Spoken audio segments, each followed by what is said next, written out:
Welcome to Edge Radio Australia. It's absolute pleasure to be here next to the man, the myth, the legend, as I like to say. You know, why not? Why not? He's a fantastic guy and certainly knows a lot about finances, a lot about politics, and a lot about, well, quite frankly, finding your life purpose. It is Derek Whittaker. How are you, man? I'm very good, mate. Very, very good to see you here, and we are ready for a big show. Let's be frank. It's been a big week. It's been a very big week. And I find it really interesting in terms of the United Nations, all the leaders gathering together in the one place. And we've seen a little bit of that. We had, of course, the memorial of Charlie Kirk, and there were a lot of leaders in the one building, which made, from a security perspective, a lot of people nervous. Very all much so. That kind of, you had the president, the vice president, you had all the administrative team basically there in one place. And I can't imagine the security measurements they'd have to go to just put all that together. But, so true. The last time they had that sort of band together, I mean, we're talking about Richie Valens, we're talking about Big Bopper and Buddy Holly. Come on. Really, that far back? They go, oh, no, Jesus. Yeah. There's probably three people in our audience who actually understood that reference. That's how old I'm becoming. All right. But I make light of it, but it's a very important factor. Let's be frank. I mean, there are a lot of people who have got a considerable concentration of power. They're in the one place. That is a security issue. Yeah. Right. And then you go over to New York and there's the United Nations there. I've been outside the building. I haven't been in the building, but there it is. And all the leaders of the world gathered there at the United Nations organization. And Trump didn't hold back any punches. Didn't get off to a great start. The escalator didn't work. And through him, and of course, the First Lady, as they jumped on, that was there. Yep. Then the teleprompter didn't work, and eventually it got to a point where the press secretary was saying, look, if anybody has sabotaged this deliberately, we'll be onto it straight away if there was any. Well, there's been more talk about that. And in fact, it has actually come forward that there's now some evidence that there has actually been sabotaging involved. So there you go. But, how do you back this up on, I'm sure? It's a big call, but Trump didn't hold back on the punches when he visited the UN. Let's take a look at this first segment here. We've got a number of them, and we'll comment on them. Okay, let's do that. And Rwanda, a vicious, violent war that was. Pakistan and India, Israel and Iran, Egypt and Ethiopia, and Armenia and Azerbaijan. It included all of them. No president or prime minister, and for that matter, no other country has ever done anything close to that. And I did it in just 7 months. It's never happened before. There's never been anything like that. I'm very honored to have done it.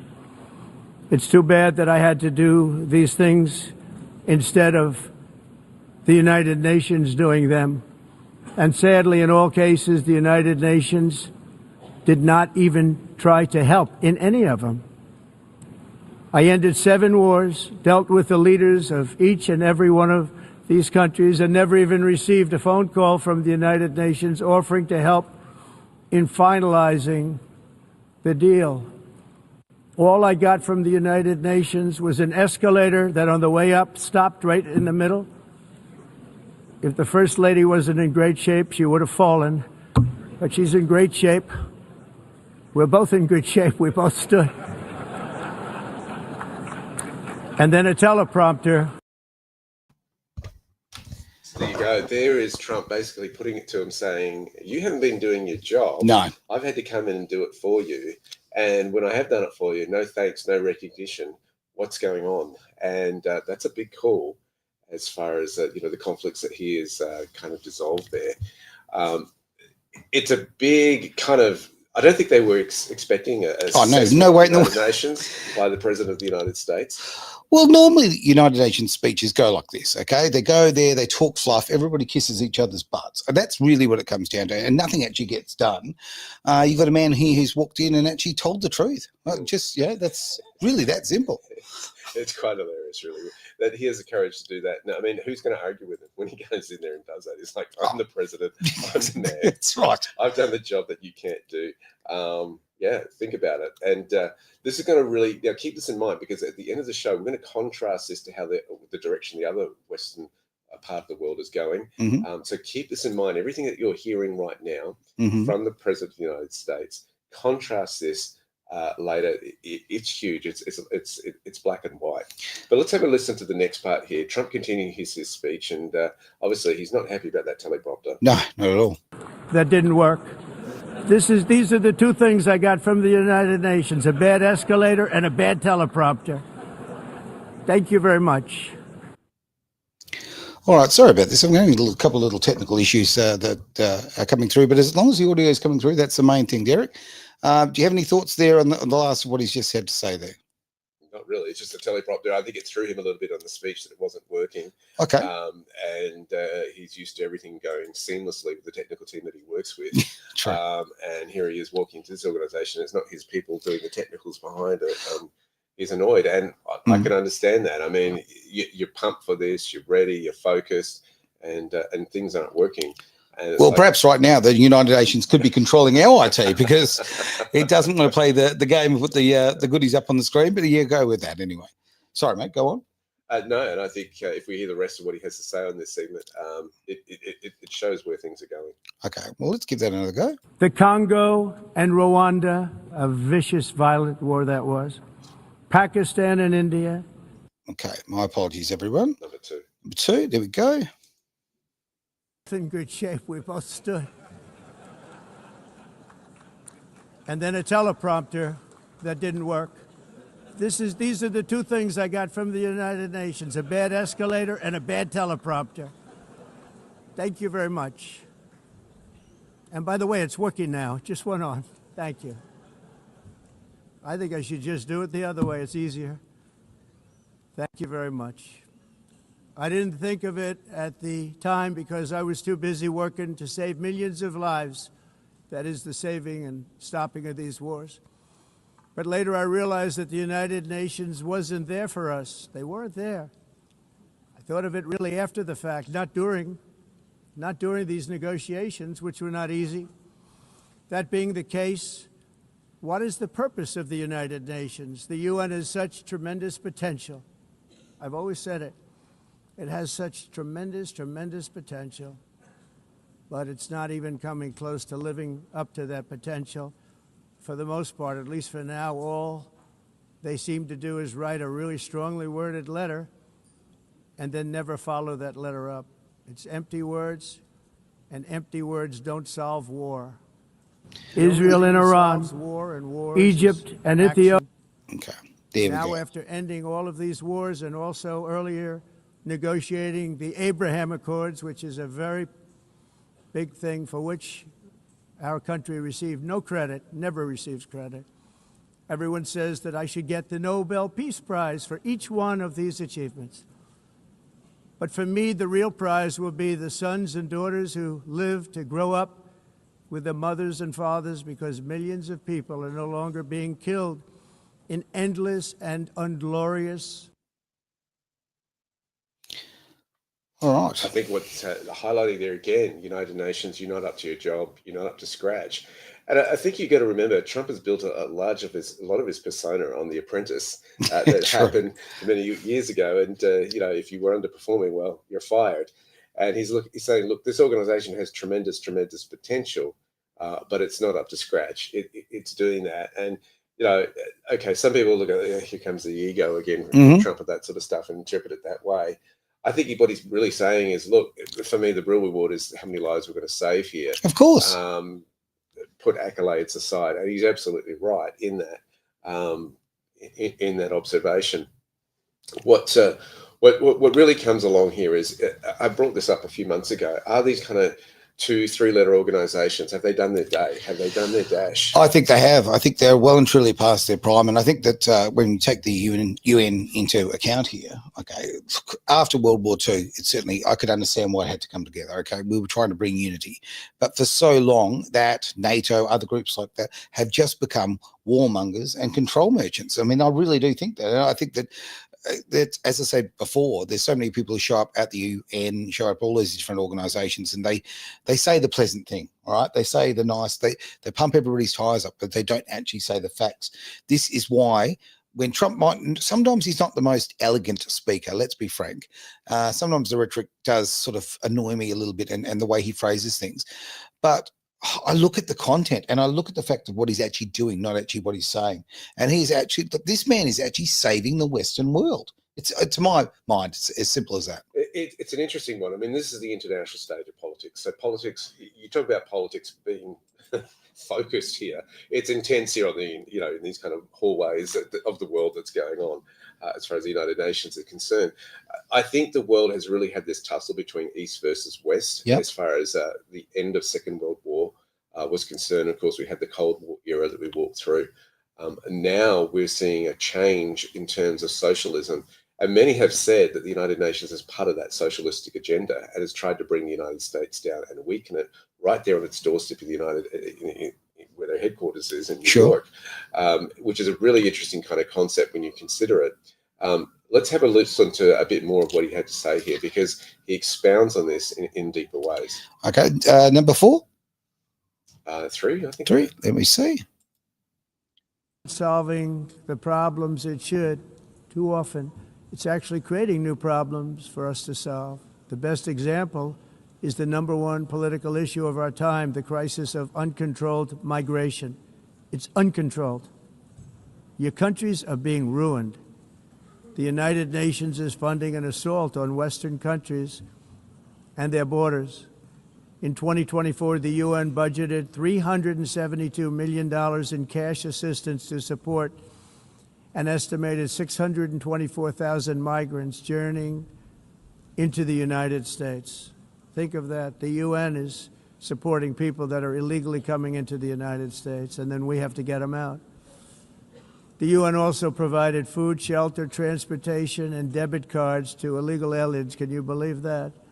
On the way to infiltrate our southern border. Millions of people came through that southern border. Just a year ago, millions and millions of people were pouring in, 25 million altogether over the 4 years of the incompetent Biden administration. And now we have it stopped, totally stopped. In fact, they're not even coming anymore because they know they can't get through. But what took place is totally unacceptable. The UN is supposed to stop invasions, not create them and not finance them. In the United States, we reject the idea that mass numbers of people from foreign lands can be permitted to travel halfway around the world, trample our borders, violate our sovereignty, cause unmitigated crime, and deplete our social safety net. Now, that statement there is just saying, you've done this. You opened our borders up. You have also funded these people coming through in the name of humanitarian aid while weakening us as a nation and country. Big call, big call. I know. I don't even think it's a big call. It's an honest call. And it's honest, and it's right in the front. And yeah, true. It's a statement of fact. And what he's also saying is that you're doing this across the world, and you're behind it. Well, exactly right. This is a globalist agenda, right? And that's not conspiracy anymore. That's good old-fashioned fact. And the fact that the leader of the free world is talking about this so openly, I think this is an important time. And this is really, well, in religious terms, what would this be, my friend? End times. Well, okay, that would be one of them. I was going to go with the other one, but there we go. What's your one? Oh, I'm having a mental blank here. I mean, you know, I'm not good with the religious kind of stuff. Starts with an R.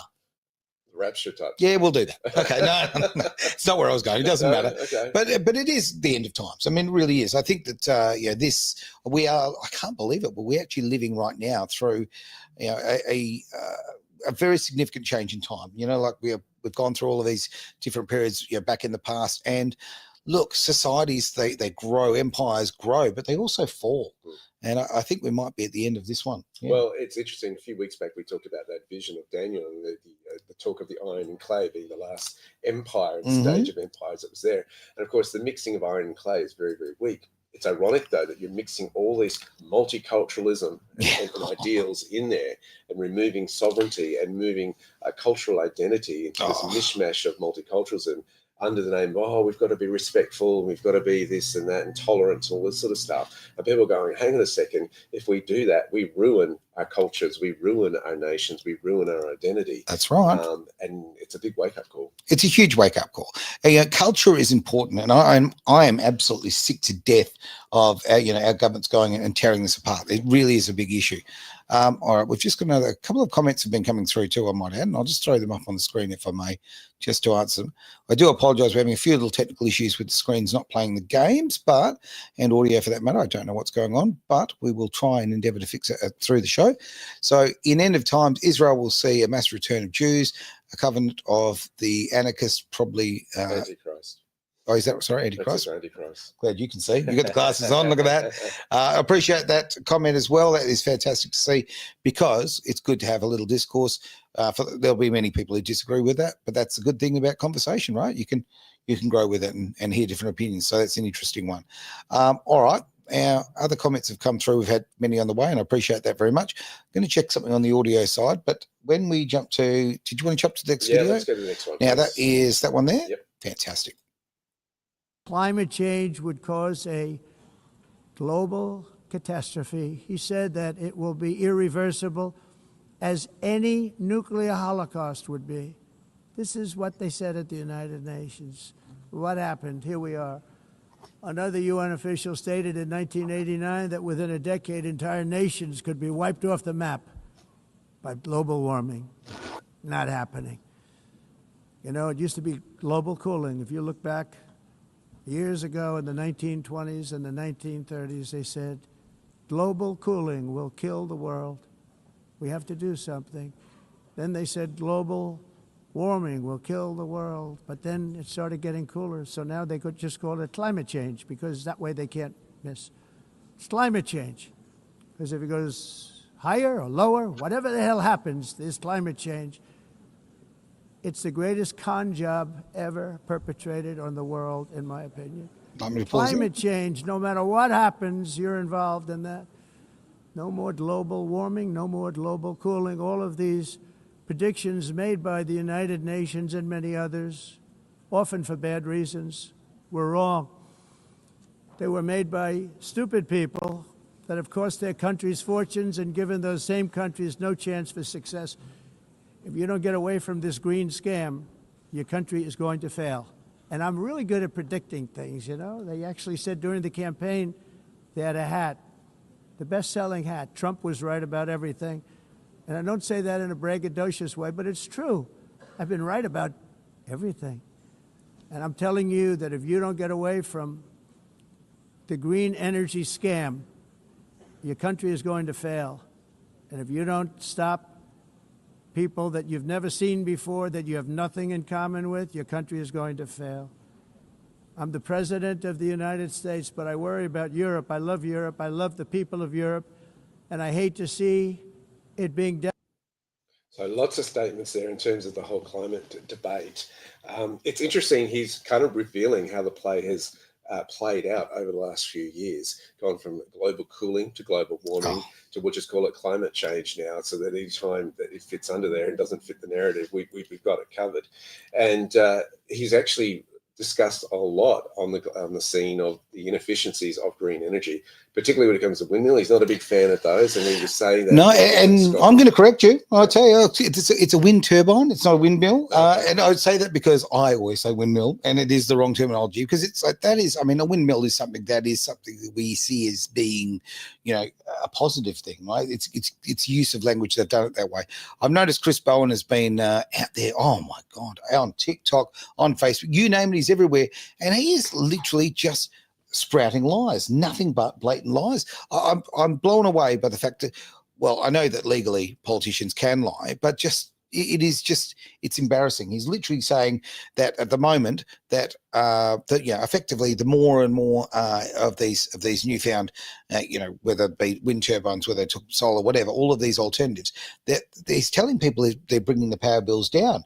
Well, I get my power bill every 2 months, and I don't think I've ever seen it go down. The problem we've got is we've had such an agenda on this climate education, so to speak, or propaganda, as some would call it. And it's influenced the generations, right? Mm. It's in the primary schools now where kids are introduced to it, and it's seen as, this is correct, this is accurate information. Mm-hmm. That anyone who comes along and questions it right now is seen as really out there, way out there. And it's a good old label like conspiracy theorists and all that sort of thing. And I think that's not helpful for finding the truth and finding debate. And when that is going on, you've got to ask, well, who's behind that? And Of why is course. there an agenda? Why is this being questioned? It really, they call them climate deniers, and talking about powers of words. Again, labels. They love discrediting people. They love Totally. labels. And I think we've got to get back to, hey, look, if this stacks up, great. But if it doesn't stack up, then why are we pouring millions and millions and billions of dollars into this stuff that is only going to make us poorer?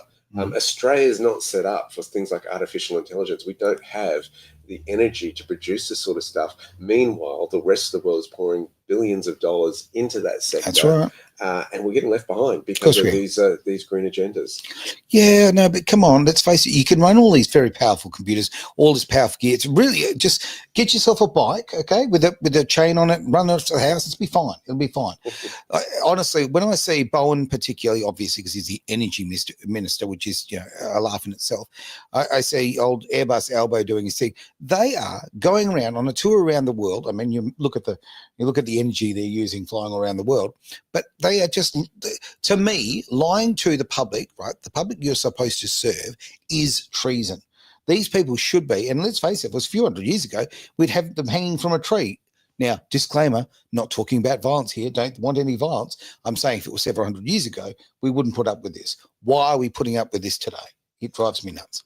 I think it's interesting. Yeah, I mean, it's been the hypocrisy of flying around in jets and then telling the rest of the world you should be saving energy, not reducing your carbon footprint. That's been an argument that's been called out for a long, long time. But it's here we have the biggest nation in the world, the biggest economy of the world, now going, listen, we're not going to go this direction at all. We're going to go a different path here, and it's got the world going, well, where does that place the rest of us? And they're having to tread very, very carefully because, of course, Trump holds the card of I've got the biggest market share in the world. If you want to sell to us and not attract tariff, then this is the way it's got to be done. Okay, completely agree there. Well, I've got a photograph here, mate. Would you like me to bring this up? Yeah, let's bring this up. This was a picture of our Prime Minister Albanese. This is a photo that the White House put up there of course, our Prime Minister and, of course, the President of the United States and their wives being a part of this. Now, it was interesting because he also put up a selfie of him catching up with Donald or DJT. And I think it's almost trying to affirm, hey, I actually caught up with the guy. He hasn't had a meeting with the guy. He hasn't had an official discussion where Australia stands with this. And he's desperate to be seen, hey, I'm working with the United States. Yep. So I find it really fascinating the lengths he's gone to try to get these meetings, and they keep falling through. I think Trump's cancelled on him twice or three times now. At least. And it's getting to the point of embarrassment where he can't get into the same room or even on the same phone call with him. I want to talk about this photograph, okay? Because this photograph, to me, you look at the smile that Donald Trump is actually making here. Right? That is the complete fake. Okay, I have to smile for the 458th time in the last 2 hours. Smile. This is a smile. Look, I've used this smile myself. I think I have when you're at events and you've got to keep smiling and you've got to keep appearances up, but you're tired, the jaw's hurting. Every single married man knows this feeling. Okay, where you've got to keep smiling at the wedding when you've been at the wedding and you smile, smile, smile. It's not, and I'm not having a go at Trump for being disingenuous, right? I'm saying that he's making an effort here. Well, he's just come off the whole Charlie Kirk memorial. Exactly right. It's a huge, huge itinerary that he's had. And that's an emotionally draining type of event. Of course it is. And great point here. It is a forced smile. Thank you very much for that. It's exactly what it is. And when you look at the other photo, when the pause for the selfie, and like, don't get me wrong, look, I like a good selfie, but I'm not. I do. I like a good selfie. Get the angle right. We're all good. But when you're president of the United States and you're prime minister of Australia, I'm not getting a selfie. Sorry. It's just unprofessional. That's right. It's below the station of a statesman, right? And it shows what a level of, a lack of statesman that Albanese really is. It was embarrassing. It was a complete cheese moment in my eyes. Yeah. But I think he's desperate to say, hey, yeah, I'm mixing with the big shots. And then Kevin Rudd comes along here and uses a very interesting choice of words. Right. As far as a description as to what's going on here. Let's have a listen to old Ruddy. Old Kevin 07. Optimistic about how we navigate the future of the Australia-US relationship. And that's why we were delighted to have the White House confirm this morning that the PM will be back in the United States on the 20th of October to meet with the President of the United States in Washington, D.C. Utterly delighted. Utterly. Utterly. I think that's really interesting. Normally I think of something else when somebody says utterly, it leads into utterly disgusted. But I don't know. It's just a really weird choice of words there. Look, Trump is about as excited to see Albanese as I am for catching up with my ex-wife, right? Like, come on, let's be frank. He's doing everything he can to avoid her. Well, Sorry. It's really ironic too, because you've got a former Prime Minister of Australia trying to cover for the current Prime Minister of Australia. Good point. As to why the current Prime Minister of Australia hasn't had a meeting with the President of the United States yet. And fingers crossed it'll happen in October, right? I feel the optimism. Let's really cross our fingers here and let's hope this comes through. It's getting a little embarrassing. Oh, look, it's an advert for October. It is just Kevin 07, and what a man of, I mean, I like to call him Mr. Sheen. Look, Mr. Sheen has no credibility in my eyes. The fact that he said those things, those incredibly negative things about President Trump, whether you like Trump or don't, if you are an ambassador, you don't speak like that. You just don't. It shows the class of the man. It shows the fact that, you know, Mr. Sheen himself, he's a little man. He's got little man syndrome. And why in the world have we got people representing this country who have little man syndrome? And I know I'm oversimplifying it all, but I'm just getting it down to the brass tacks. I want men and women equality to represent us, and we do not have that at the moment. Well, it makes me very frustrated. As a diplomat, you can't give your personal opinion. Of course you can't. Just as he did on Twitter or X, whatever you want to call it back then.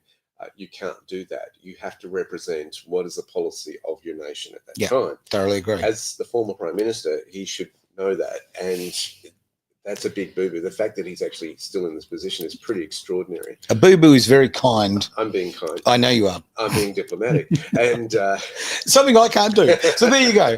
Don't put me up as an ambassador. Just saying. Oh.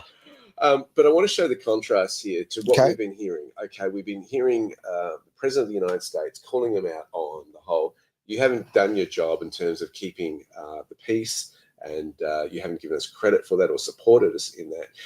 You're on this climate change sort of thing. You've been having open borders into these nations, and they'll destroy your nations if you're not careful. Wake up, Western world. And this kind of calling it out, and as he sees it, in direct contrast. Now, the one who's been really on his meeting itinerary lately is Keir Starmer over there in Britain. Have a listen to what Starmer has been talking about, and he mentions our Prime Minister in this one. Derek, do I have to? Yep. When we look around the world, in fact, we only need to look around this room. Kristrún from Iceland, Pedro from Spain, Mark Carney, who stormed to victory in Canada at the beginning of this year, followed by Albo in Australia, and of course Jonas in Norway just a few weeks ago. So in fact, pitted against our right-wing opponents, I'd say centre-left parties are having quite a year so far. And that is why today I am announcing this government will make a new free-of-charge digital ID mandatory for the right to work by the end of this Parliament. Let me spell that out. You will not be able to work in the United Kingdom if you do not have digital ID. It's as simple as that. Right, so there you go. There's freedom of choice, democracy. I like it. Can I offer for everybody a little bit of light reading? A book called 1984. Just have a look, check it out. The whole reaction that has happened in the UK because of this has been extraordinary. I mean, so many people rising up and going, this is not fair, this is, you know, totalitarianism, this is Orwellian, we can't do this. And they're, of course, doing it because of illegal immigration, right? He's also got a one-for-one policy going on that if you send one over here, we've got an illegal over here in England, we'll send them back to France, and we'll take someone in who's coming in legally. So they're not actually reducing their migrant numbers. They're just taking in someone who did it legally as opposed to and sending someone back who did it illegally. Okay. What is also extraordinary is Tommy Robinson posted recently the amount of arrests that have occurred due to people putting up stuff on social 30 media per day. 30 per day arrests in the UK currently. compared to other nations. Mhm. Yeah, it's pretty extraordinary and staggering, the numbers that are going on there. This is literally an attack on free speech. And now, of course, you're going to have your little digital ID. Otherwise, and he made it very clear. I mean, he reiterated the fact that you won't have the right. Right, I love the word right. I'm keen on the word right. You haven't got the right to work in the UK if you haven't got that. Well, this is coercive control. Well, the numbers are like this. Apparently, online comments in 2023, the highest number of arrests was in the United Kingdom, 12,183 arrests. Okay. In Belarus, 6,205. Over in Germany, 3,500. And China came in at fourth at 1,500. Hang on. Isn't China the place where you don't have free speech at all, and you can't even use Facebook? Well, they've got their own version of it, and it's very much controlled speech. And that comes in at what percentage of basically 8% of what the UK are doing as far as arresting people? Yeah, Wow, it's pretty extraordinary what's going on. Wow. So, and now he's doubling down on mandatory digital IDs. If you want to work, it's mandatory, it's mandatory, it's mandatory. Big concerns about England. And, Trump has been calling it out and saying, listen, my concern is that you're going to lose your nations with immigration, illegal immigration. And you got the vice president over there in Vance over in there in February, who was calling it out and saying, you guys have become that which you fought against back in 1945. So true. And he's saying when you have people who are arrested for praying silently outside an abortion clinic, that is a big concern as far as freedom of speech is concerned. And he brings it up because they thought we used to have these values which we thought were important together, and we fought for those values together. What is going on? And really calling to account. So you've got the vice president doing that in Europe. Yes. Now you've got the president of the United States doing that on the global front and pointing to the organization who has been allowing is encouraging this mass immigration coming over and saying, you've made it cushier for them. You're giving them debit cards. You're giving them the things that they need to settle into a nation. What is going on? And it's pretty extraordinary. It really is. When you contrast this to Starmer's approach and showing, we've got the left of politics going really well here. And in fact, I want to show you this even further in this last clip here. An absolute privilege to introduce a friend of mine, a real inspiration to those of us on the left, someone who is leading his country in the politics of renewal, and of course winning a landslide victory earlier this summer in Australia.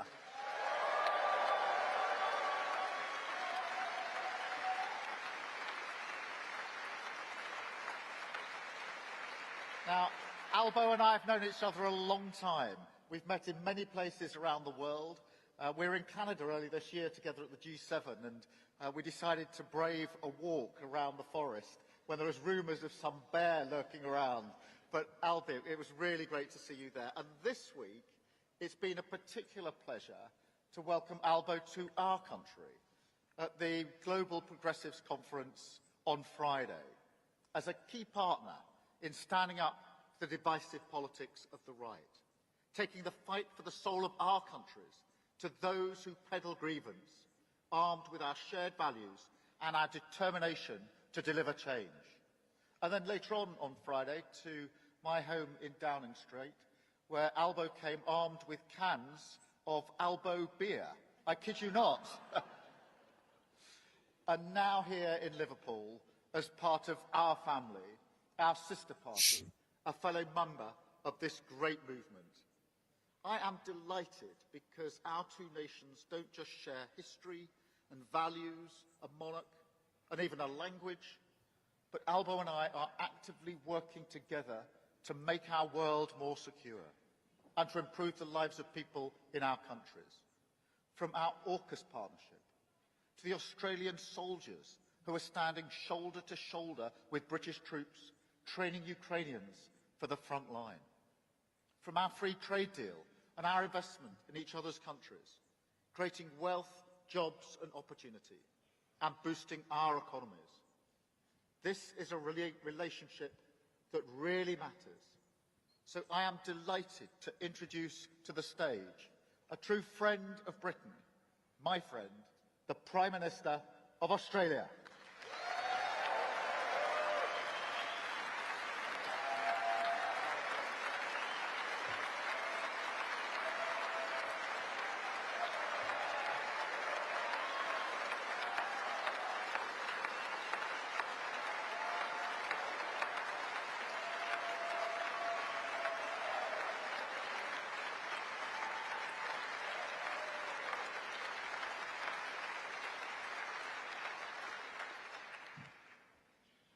thank you so much for that very warm Labor Party welcome.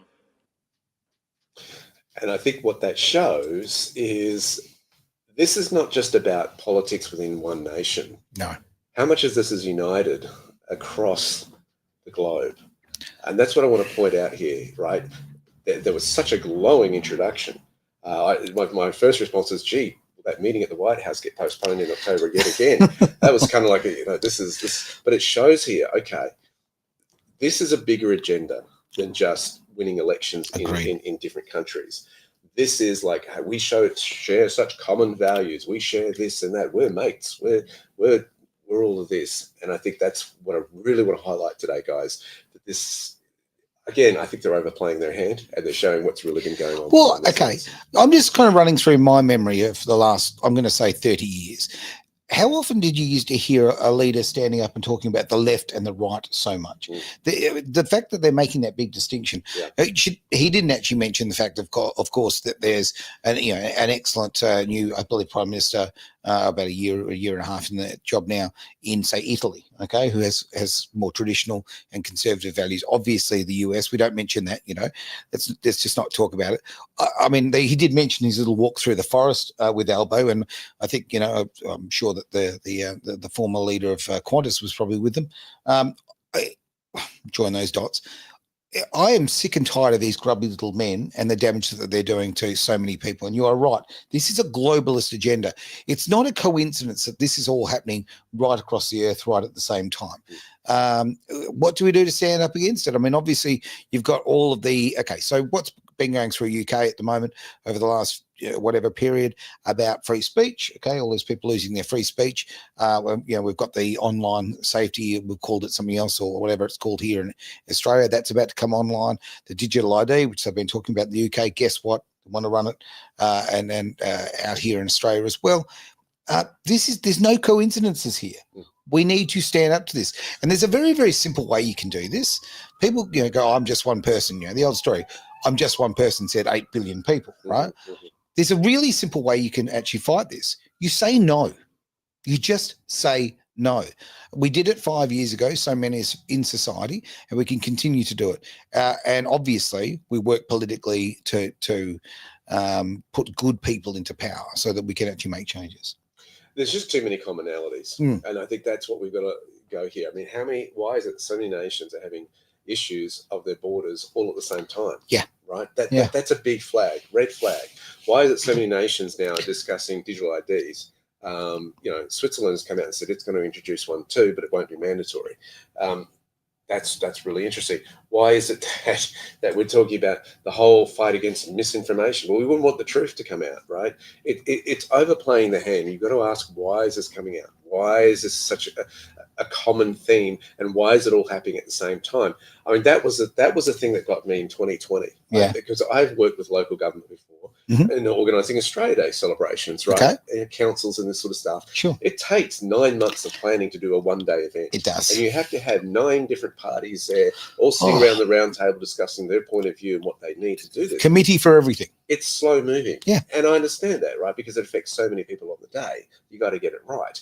But when you look at something that happens so smoothly globally, that doesn't happen by accident. It's just too many coincidences to take place to go, it doesn't happen. It doesn't happen by chance. I agree. And I think those who are coming online actually mentioning that we're having some issues here. I do apologize. I do not understand what's going on because I'm literally watching the volumes go up and down in front of me. We've got some issue offline, but we're giving it red hot go and I'm trying to adjust on the go. So I appreciate very much you letting me know. That's the miracle of live. You can't go and clean these things up. But again, it's great to hear your opinions and your questions as well. Really appreciate that. Good stuff. Well, I think that really sums it up as far as where the global thing is going. And again, I think a lot of people are just sort of thinking, well, we'll just wait out Trump and we'll sit here for the next 3-4 years and hope he goes away. I don't think that's going to happen. I don't think the impact that he's made already in 7 months and what he'll continue to do moving forward is just too big to ignore because you've got the people in America taking back their power and they're going to say, hey, we're going to do somebody who actually stands up for us and our interests You can't ignore that. And you're already seeing the uprising happening in England at the moment, with 3 million people marching through the streets just 2 weeks ago to basically say, we are not happy with the way this immigration issue is going on, and illegal immigration is going on, and taking our culture and our people from us. So there's a lot going on there. Very true. Derek, it's the end of the show. Thank you very much for your insight today. Really appreciate that. Now, as far as the greater wealth, obviously we talk about the way that finance and politics collide and the changes that and the effects they have with everybody's everyday life. If you want to improve your life financially, this man has some courses, some great courses. I've been actually talking to 2 of your students and former students in the last week, mate, and they're doing rather well. Let's just say that. It is fantastic. The course that you do, your courses rather that you do, there's something for everybody. And I've been very lucky and done a couple, but these advanced ones, I'm being a bit jealous. Seeing what's going on here, that's fantastic. And I did mention friends, and then of course, casual acquaintances like Travis Carter there and Loanne. I'm kidding, who are very much family, you pains in the butts, all the way over there in Vietnam. But this is the great thing. You get some knowledge about the way the system works and actually the way you can make the best life for you and your family. It's a very big deal. All right, let's get out of here. Thank you very much for being part of the Greater Wealth here on Edge Radio Australia.